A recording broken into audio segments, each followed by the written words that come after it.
ఎవరు ఎవరికి తోడవుతారో ఎప్పుడెందుకు విడిపోతారో మమతను కాదని వెళతారు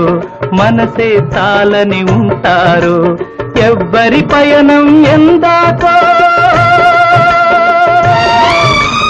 అడగదు ఎవ్వరిని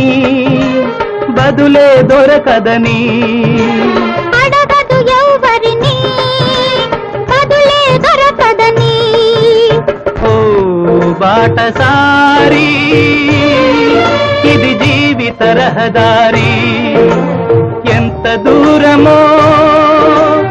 ఏది అంతమో ఎవరు ఎరుగని దారి ఇది ఒకరికి సొంతం కాదు ఇది ఓ బాటసారి ఇది జీవిత